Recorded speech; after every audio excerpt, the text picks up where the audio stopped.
잦은 도발로 분위기가 심상치 않은 윗나라. 야 너네 귀엽더라. 빡치면 미사일을 날리는데 니네들 서로 똥을 날리네요. 서울에 핵미사일이 떨어졌다. 어떻게 하시겠어요? 북한 군대를 보내주세요. 북한으로 가겠습니다. 전 970불. 생활이 안 될 텐데. 그건 인센티브 같은 거 없어요? 북한은 그런 게 없어요. 우리 잉글라데시 보고 뭘 달라고 하는 나라 처음 봤다. 자기한테 와서 뭘 달라는 나라는 처음이다. 북한이. 북한에는 미래가 없구나. 김주애가 북한 지도자가 된다 라면 북한 시스템은 무너질 겁니다.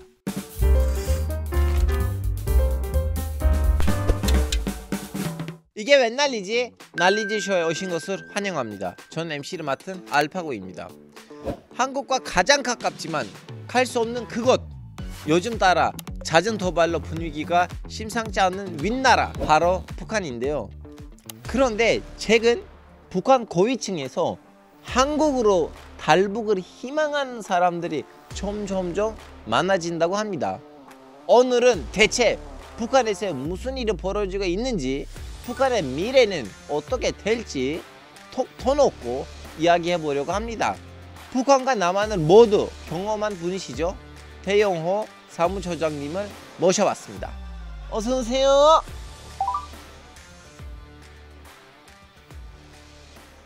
안녕하세요. 네, 대사님 자기소개 좀 부탁드리겠습니다. 네, 저는 현재 민주평화통일자문회의 사무처 처장을 맡고 있는 태영호입니다. 반갑습니다. 자, 오늘은 저도 이제 직접 가보고 싶지만 가볼 수 없는 이 북한에 대해서 많은 얘기 기대하겠습니다.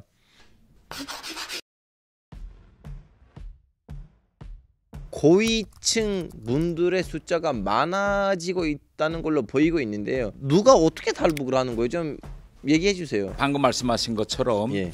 북한에서 이제 고위층들이 좀 네. 오고 있는데요. 고위층이라면 도대체 어느 국부터 고위층이냐 이런 질문들을 많이 이게 하거든요. 밑에서 보이기 좀 힘든 건 고위층 아니에요? 정해진 건 없어요. 그런데 제 나름대로 네. 정한 고위층 하면 상급 이상, 국가공무원 상급 이상부터 오면 우리가 고위층이라고 해야 되지 않을까. 이 3급이라고 하시는 거 한국에서 어떤 걸로 비슷한 거예요? 제가 이제 처장이거든요. 네. 사무처 처장. 그러면 차관급입니다. 네. 그다음에 제 밑에 차장이라고 차장. 예. 요건 고위공무원급 1급. 예. 그리고 차장 밑에 국장이 있습니다. 그러면 예. 국장은 2급. 예. 예. 그다음에 과장 하면 3급 이렇게 볼 수 있겠죠. 아. 네. 얼마 전에 쿠바에서 네. 온 2.19 참사 네. 같은 경우에는 북한에서 놓고 보면 적어도 공무원 2급. 저는 북한에 있을 때 외무성 부국장 겸 영국 주재 공사를 했기 때문에 공사는 북한에서 공무원 서열에서 1급이죠.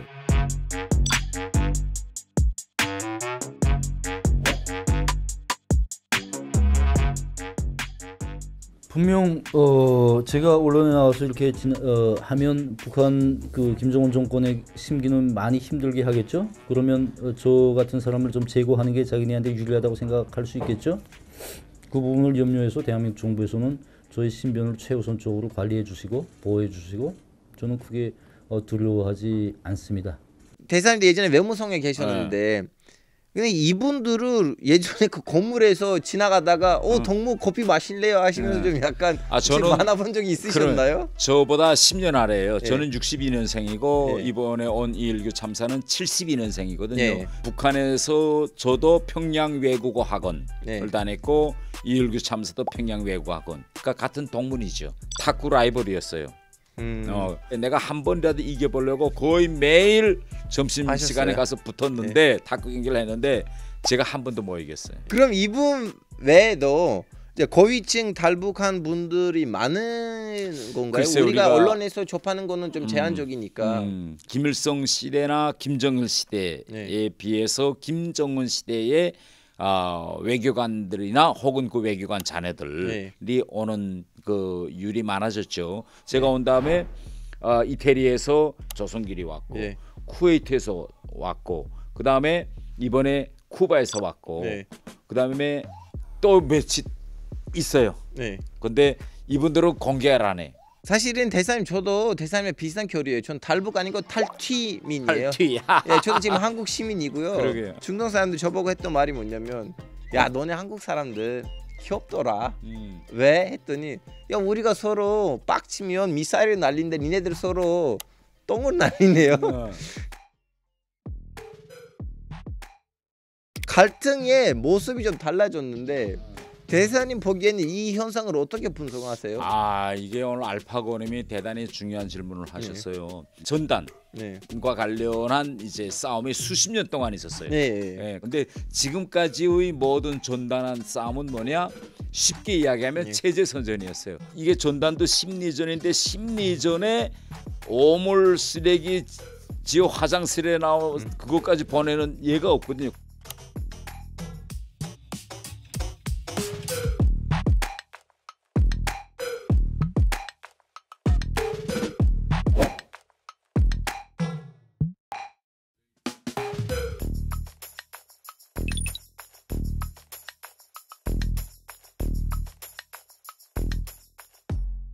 많은 사람들이 이렇게 생각해요. 아니 왜 그러면 이걸 보낼까? 아니 전단지 만들 돈이 없어진 거 아니에요? 북한은 지금 야 한국 저 탈북 단체들에서 전단 좀 보내지 말게 해라라고 윤석열 정부에다가 끊임없이 요구했어요. 네. 그런데 정부에서는 아니 우리는 민주주의 사회야. 우리가 개인이 전단을 보내는 거는 네.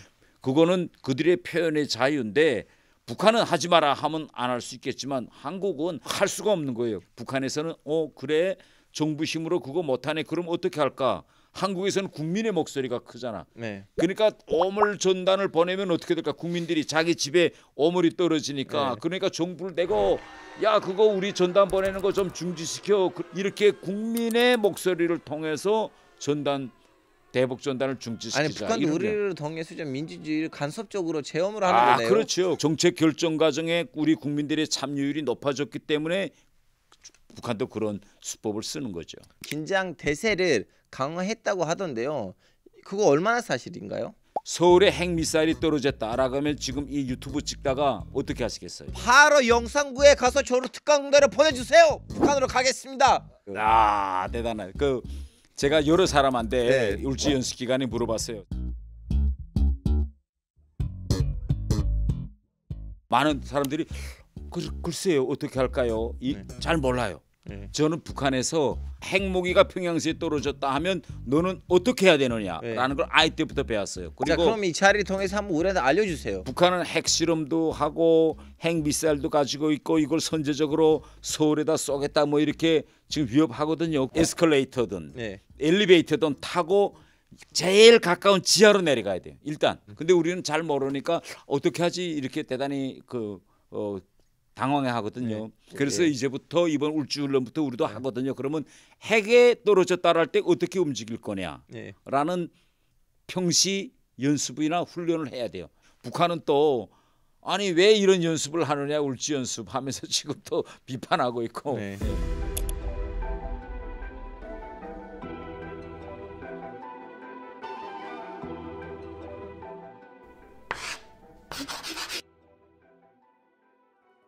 진지하고 좀 사람 무섭게 하는 얘기도 하셨는데 여기서 좀 약간 살짝 분위기를 전환시켜야 됩니다. 대사님들은 북한에 있을 때 월급 얼마나 받으셨어요? 영국에 있을 때는 전 970불 달러로. 그 생활이 안 될 텐데. 말도 안 되죠. 네. 근데 일단 한국이나 다른 나라 외교관들과는 달리 북한 외교관들은 모두 대사관 안에서 살아요. 그러면 뭐에 안 나가죠? 월세 안 나가요. 월세 안 나가죠. 그 공과금이 안 나가죠. 그럼 대사님 아이들을 어떤 학교 보내주셨어요? 국제 학교 보내주셨나요? 아니에요. 북한은 일단 해외 나왔을 때 외교관의 교육비, 그 다음에 우리로 말하면 의료 보험과 같은 의료비를 제공 안 해줘요. 그래서 애들은 다 공립 중학교, 공립 초등학교에 다 갑니다. 그럼 일반 그 자본주의 물에 빠져 있는 이 영국 제국의 아이들이랑 같이 공부하나요? 당연히 같이 거기서 그 학교에서 같이 공부하죠. 영국 애들은 Where are you from? 너 어디서 왔냐? 그래 그럼 I'm from Korea. 절대 North Korea란 말 안 해. 일부러. 일부러 I'm from Korea. 난 한국에서 왔어. 후에 삶은 North Korea. 북한에서 왔다는 게 알려지거든요. 그러면 그때부터는 애들이 왕따 시키는 거죠. 우리 애한테는 대단히 큰 상처로 남죠. 네. 영국에서 살면 중학교 가면 영국 애들 머리라면 이렇게 기르잖아요. 그러면 우리 애도 머리 길러요. 네. 친구들이 지나가다가 헤이 태 그러고 야 너 머리 길어도 괜찮은 거야. 나 오늘 당장 김정은한테 전화해서 너 머리 길렀다고 알려줄 거야. 그러면 내일 김정은이 와서 너 잡아가. 이러면 애들이 계속 기분 나쁘겠죠.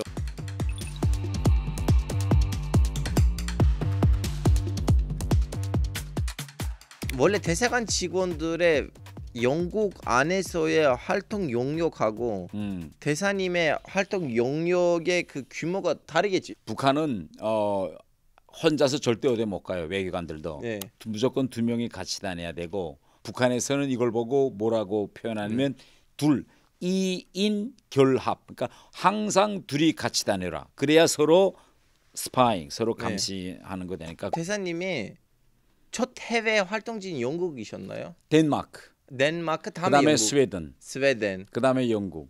항상 이렇게 자본주의 있는 데로 가셨네요. 자본주의에서 제일 발전된 선진국들만. 그래도 그 970불은 좀 괜찮았어요.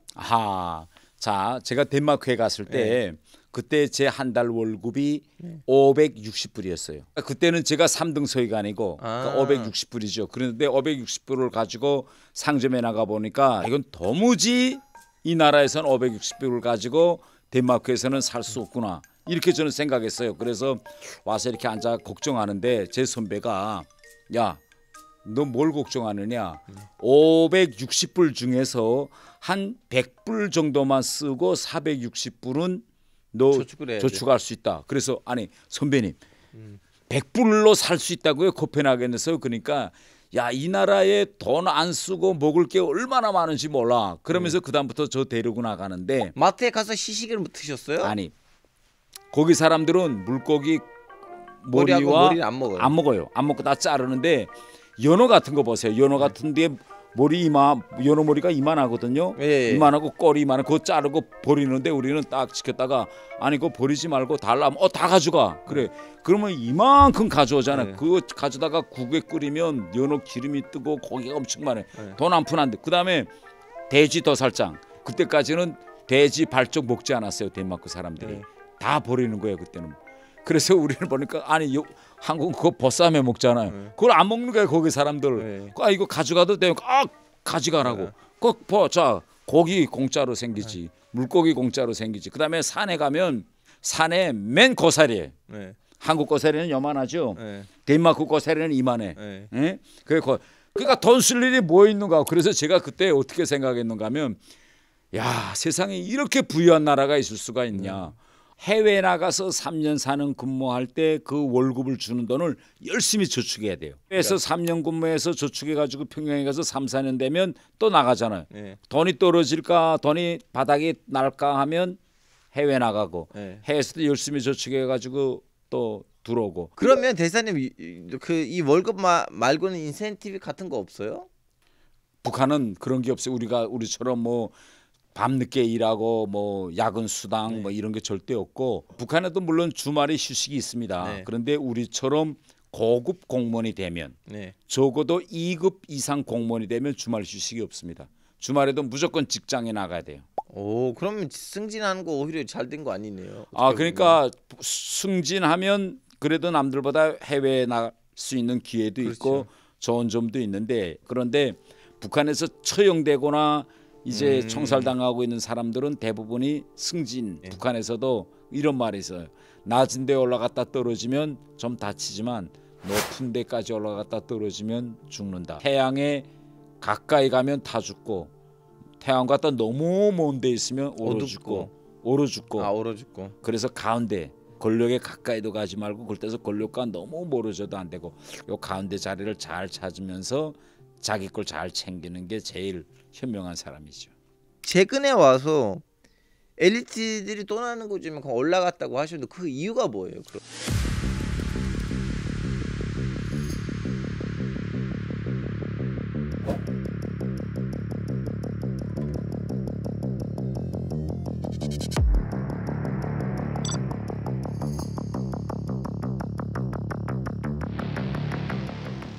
김정은이가 올라섰을 때 그때는 김정은에 대한 기대감이 높았어요. 왜냐하면 김정은은 해외 그것도 스위스에서 공부했잖아. 그래서 야 이제는 스위스에서 공부한 지도자가 북한을 이제 이끄니 많은 것이 좋아질 거다.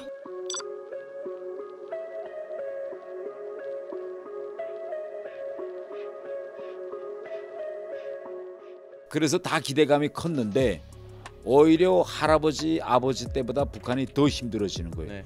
이제는 또 딸까지 손잡고 다니면서 내가 죽어도 또 김씨 일가가 북한을 통치할 거야 이거잖아요. 예. 자녀 시대까지 이렇게 살아야 된다고 하면 미래가 없는 거죠. 네. 2.19 참사 같은 경우에는 정무 참사였습니다. 그때 당시 한국과 쿠바가 이렇게 막 수교하려고 그럴 때거든요. 네. 그래서 쿠바 보고 야 한국하고 수교하지 마라라고 하면서 엄청 수교 저지 활동을 벌였다고 해요. 네. 예. 그럼에도 불구하고 쿠바의 입장은 변하지 않고 점점 한국 쪽으로 이제 다가가고 있었던 거죠.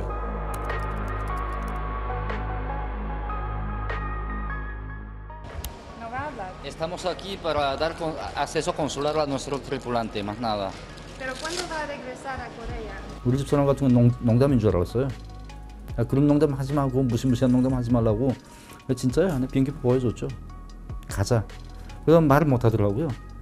그다음부터는 난 이젠 돈 물러설 길이 없으니까 내가 진짜 열심히 해서 너 죽을 때까지 그냥 행복하게 해줄게. 걱정하지 마. 나 자신 있고 이때까지 열심히 살한 것만큼 더 열심히 해서 꼭 성공하겠으니까 남이 그 따라와줘.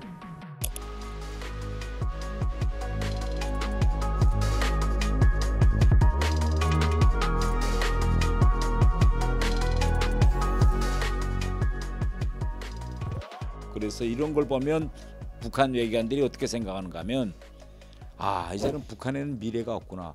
북한의 실지 우방국이라고 하면 러시아나 중국 그다음에 쿠바 베트남 라오스 뭐 이 정도인데 베트남은 뭐 완전히 한국 삼성이 들어가서 다 이젠 뭐 베트남 사람들 다 잘 살게 하고 아니, 라오스도 다낭 가면 한국이에요. 다낭은. 그러게 완전히 그렇게 되는 걸 보면 북한 외교관들이 대단히 자괴감에 들거든요. 왜냐면요 60년대하고 70년대에 네. 북한이 오히려 베트남에 식량도 주고 무기도 주고 하면서 엄청 베트남이 북한에 와서 가져갔어요. 네. 그때는. 근데 지금은 오히려 북한이 베트남에 가서 식량 좀 주세요, 쌀 좀 주세요 하는 거예요. 그러면 대사님 제가 궁금한 거 결론적으로 김정일 제재도 보셨고요. 김정은 제재도 보셨는데요. 어떤 부분이 특히 많이 달라졌다고 보세요? 김정일 때는 북한이 진짜 경제적으로 힘들었잖아요. 힘드니까 김정일은 야 힘드니 다른 나라에서 좀 도와달라고 해. 그래서 그때 중국, 러시아 뭐 저 같은 경우에는 그때 덴마크, 스웨덴에 가서 좀 달라고 좀 주세요. 이랬어요. 그러면 그 나라에서 이제 내가 말한 것처럼 핵 미사일 만들지 마 하면서도 줬어요. 방글라데시라는 나라가 이제 세계적으로 보면 소득이 좀 제일 낮은 나라죠. 그런데 방글라데시 대사한테 평양에서 지령이 옵니다. 방글라데시에게 쌀을 좀 달라고 요구해라. 그래서 대사가 그 나라 외교부에 가서 그 나라 국장을 만납니다. 하면 막 웃은 거예요. 웃더니 자기가 외교관을 하면서 방글라데시 보고 뭘 달라고 하는 나라 처음 봤다. 자기한테 와서 뭘 달라는 나라는 처음이다. 북한이. 기분 좋게 해줬으니까 좀 살을 줘. 그러더니 보름 있다가 대사 올라더니 북한의 사정 그 힘든 사정 이해하고 1,000톤을 주기로 결정했다. 그 제 친구인데 야 방글라데시에 가서 쌀을 달라고 할 때 막 창피해서 혼났다고. 그런데 김정은 시대에 들어와서는 다른 나라에 가서 힘들다는 소리 하지 마. 이런 게 완전히 다르. 그러니까 힘든 건 누구죠? 북한 국민들이 힘들어지는 거죠. 이번에 수해 피해 엄청 났잖아요. 지금.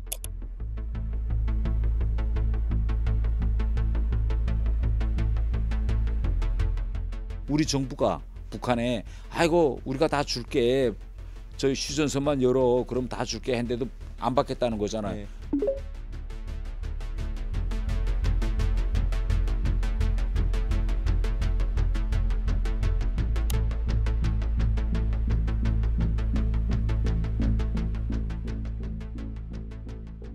아마 우리 대한민국에서 그런 일이 생겼다면 정부가 모든 걸 다 하고 그것도 부족하면 국제 공동체에 좀 도와주세요. 네. 그럼 전 세계가 다 가서 도와주잖아요. 네. 이건 상식이에요. 근데 도와주겠다는데 안 받겠다. 뭐 이건 대단히 비상식이죠. 이게 김정일 때와 김정은 때의 차이죠.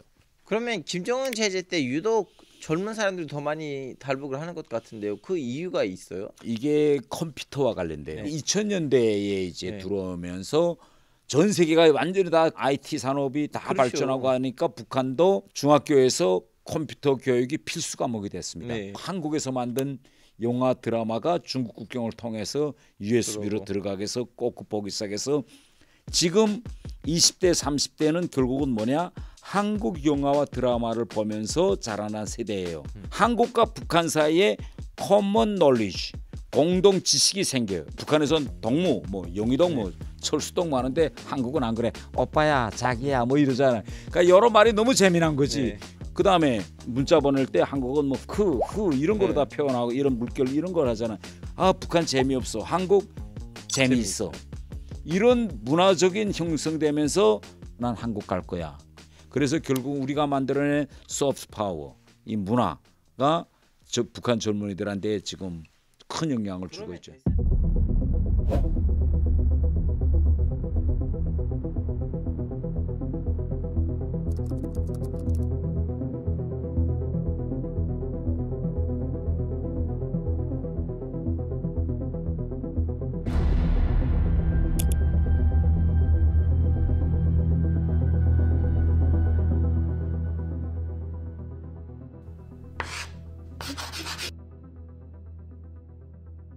과거에 북한은 이제 김일성, 김정일로 이어질 때까지만 해도 이제 정권이 어느 정도 진짜 좀 약간 공고했었잖아요. 60년대 말 70년대 초까지만 해도 북한이 한국보다 잘 살았어요. 네. 그런데 80년대 특히 88 올림픽을 변곡점으로 해서 한국이 그다음부터는 쫙 발전하고 북한은 떨어지기 시작했고 이런 운동장이 완전히 기울었죠. 그와 동시에 북한에서는 여러 가지 공포 정치가 이제 시작됐습니다. 네. 김일성 때의 가장 큰 사건은 이제 8월 종파 사건이라는 거 몇 있는데 년 때였어요? 그게 이제 1956년 오. 네. 그때까지만 해도 북한 당 안에 네. 파벌이 있었어요. 네. 우리 한국어로 말하면 계파지요. 네. 김일성파, 네. 뭐 그다음에 연안파, 연안파, 소련파, 뭐 이렇게 볼셰비키. 파벌이, 이런 파벌이 있었어요.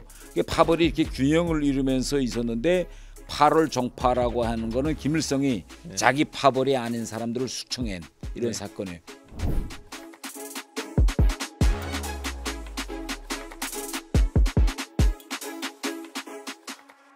김정일 때 와서는 어떤 사건이 있었는가 하면 심화조 사건이라는 게 있습니다. 이건 정말 터무니없는 사건입니다. 북한 사회안전부, 한국어로 말하면 경찰이죠. 경찰 안에 심화조라는 걸 만들어 놓고 간첩도 아닌 북한 간부들을 간첩이라고 누명을 씌워가지고 애매한 사람들을 수태 죽이고 잡아가고 그 가족들을 수용소로 끌러갔던 그런 사건이었습니다. 예.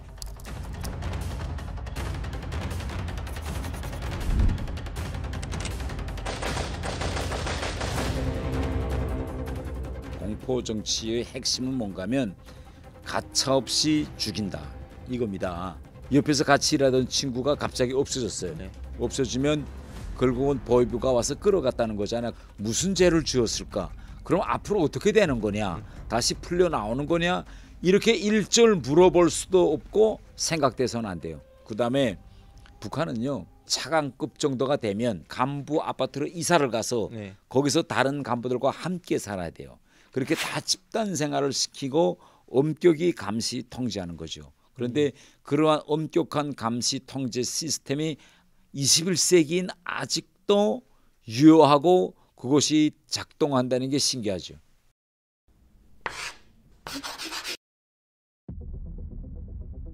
지금 김일성, 김정일 그리고 김정은 이렇게 3대를 내려왔는데요. 무게제를 어떻게 기울 것 같아요? 지금 우리가 계속 이야기하는 게 그거 아닙니까? 김주애가 김정은의 후계자냐 아니냐 이걸 가지고 갑론을박 계속 하거든요. 그런데 김씨 정권은요 마지막 순간까지 자기 자녀들 속에서 누가 후계자냐 하는 걸 내정을 안 해요. 김일성 때도 김일성 밑에 김정일, 김평일, 김영일이 했는데 네. 이 아들이 셋인데 엄마가 달라요. 둘째를 대단히 고아하네. 얘가 후계자가 될 거야 해서 여기 줄 선 사람들이 네. 있고 아니야 그래도 마지한테 정권을 줄 거야 해서 김정일에 줄 선 사람들이 있었는데 결국은 김정일로 네. 확정됐어요. 책정됐죠. 김주애가 과연 후계자가 될까? 네. 아직 김주애가 후계자가 되려면 너무 많은 시간이 걸려. 왜? 네. 아직 미성년자니까. 김주애 밑에 아들이 있다고 해요 지금. 우리가 잘 동생이 모르지만. 그럼 걔도 크잖아요. 그러면 북한이란 나라를 이끌 수 있는 게 김주애가 더 나을지 남동생이 더 나을지는 그때 가서 또 그때 너 늦둥이 나올 수가 있잖아요. 현 시점에서 누가 후계자로 내정됐다 이건 아니에요. 네. 그러나 누구든지 후계자를 될 수 있기 때문에 후계자 수업과 후계자에 해당한 의존은 다 지금 해주는 거죠. 그렇다면 왜 자꾸 김주애를 데리고 다녀?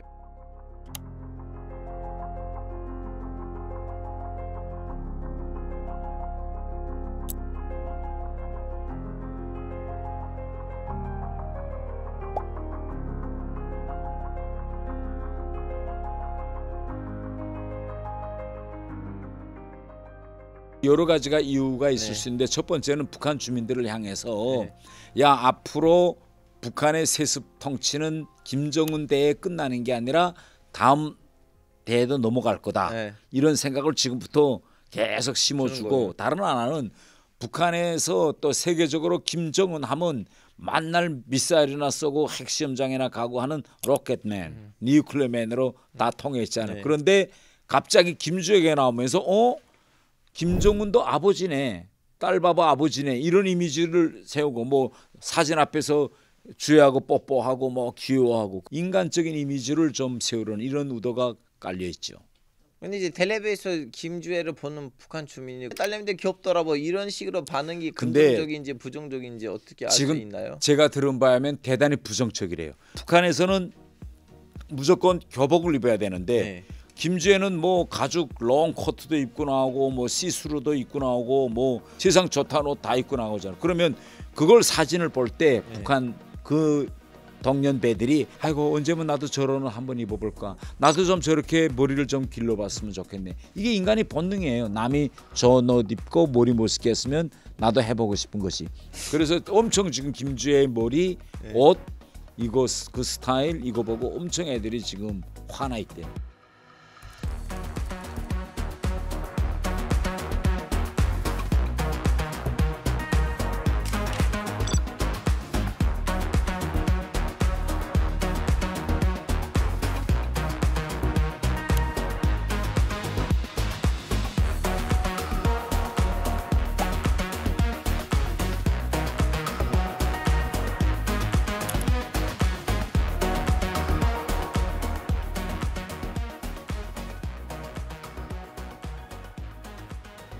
김주애가 진짜 다음 지도자가 됐어요.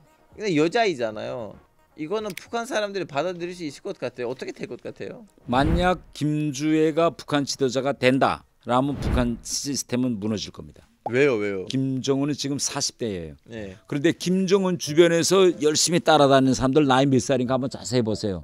다 60대, 70대입니다. 네. 김정은보다 나이가 20년, 많으신 30년 우의 사람이에요. 그러면 40대 생각하고 나이 든 사람들의 생각이 다를 거잖아요. 네. 그럼에도 불구하고 이 사람들을 바꾸지를 못해요. 왜? 지금 나이 든 사람들은 김일성 때부터 충성해온 사람들인 네. 거예요. 그러니까 믿을 수 있어요. 근데 지금 젊은이들이 북한의 김씨 일가에게 충성하는지 충성하지 않는지 잘 모르잖아. 네. 그러니까 불안하니까 세대 교체를 못하는 겁니다. 그런데 김정은 다음에 김주애잖아. 그럼 김주애는 적어도 더더욱 뭐- 지금 20대 30대 사람들과 통치해야 될 거잖아요. 네. 지금 20대 30대는 굿바이 노스 코리아 한 세대예요. 아. 그러니까 김주애 때는 전 북한 체제가 무너진다고 생각. 알파고님이 앞으로 20년 내로 평양 대동강가에 가서 평양냉면 먹을 때가 올 겁니다. 알겠습니다.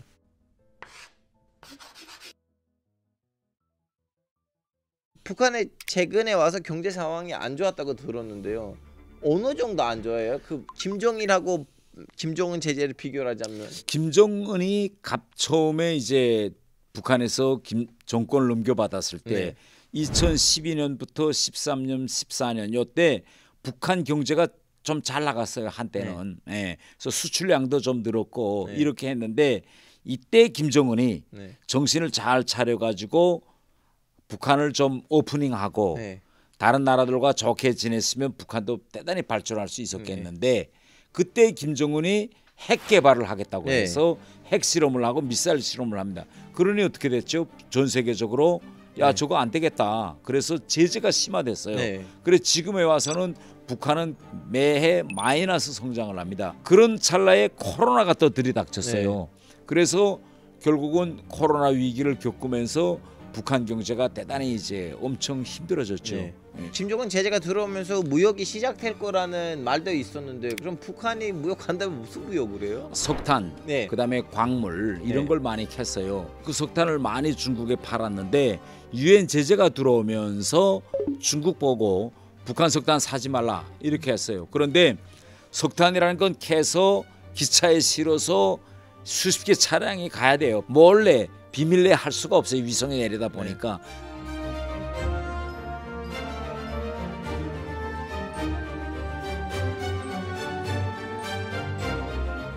북한은 지금까지 무기를 많이 팔았어요. 네. 이란, 시리아, 예멘 이런데. 근데 무기를 팔자면 어떻게 하죠? 배에 싣고 거기까지 가야 돼요. 가야 돼요. 근데 배가 가는 걸 미국이 계속 내려다보고 유엔 제재에 걸어서 네. 그걸 압수하니까 무기를 또 팔 수 없고. 그래서 다른 나라들과 무역할 수 있는 길이 점점 다 막혔죠. 지금이나 고난의 행군 시기가 비슷한 것 같은데 근데 고난의 행군 시기를 어떻게 북한이 극복했어요?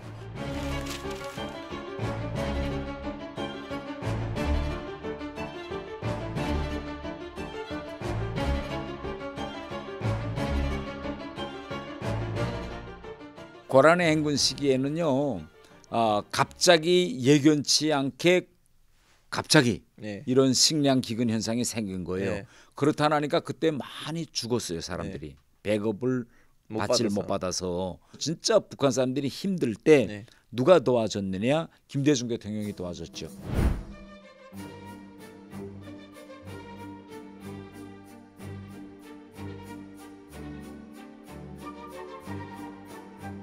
그래서 김대중 대통령이 쌀도 보내주고 비례도 보내줘서 결국 북한이 살아난 거죠. 거기서 지금의 북한은 그런 과정을 거치면서 배급을 안 줘도 다 먹고 살 수 있는 푸드 체인, 네. 식량 고리가 지금 다 이렇게 생겼어요. 그게 네. 바로 뭐냐? 장마당입니다. 그래 장마당을 통해서 자본주의 시장 경제가 지금 뿌리 밑에서 돌아가면서 사람들이 이제는 다 자기가 살 길을 다 찾아서 고난의 행군 때와 같은 그런 대기근이라든가 대아사 현상은 지금 일어났나요?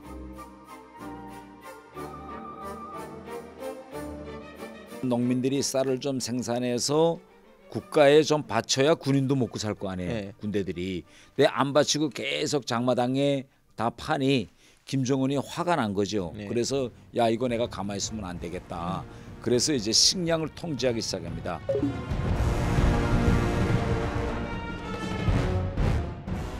양곡 판매소라는 걸 이제 만들어 놓고 네. 국가가 농민들로부터 쌀을 걷어서 장마당보다 늦게 쌀을 팔아주겠다. 그래야 사람들이 돈 없는 사람도 쌀을 사 먹게. 그렇죠, 그렇죠. 그렇게 이제 해놨는데 이게 아마 저는 제 생각엔 제대로 운영되지 않을 거라고 생각해요. 왜냐하면 네. 이제는 자본주의 시장 경제 원리가 너무 뿌리 박혀 있는데 장마당에 몰래 팔면 제가 1,000원을 벌 걸 국가가 운영하는 양곡 판매소에 팔면 500원밖에 못 받는데 누가 밥을 하고 거기다 팔겠어요. 그러니 당국한테 들켜서 마지못해 파는 사람들은 있겠지만 그럼에도 불구하고 많은 쌀은 여전히 장마당 쪽으로 흘러갈 겁니다.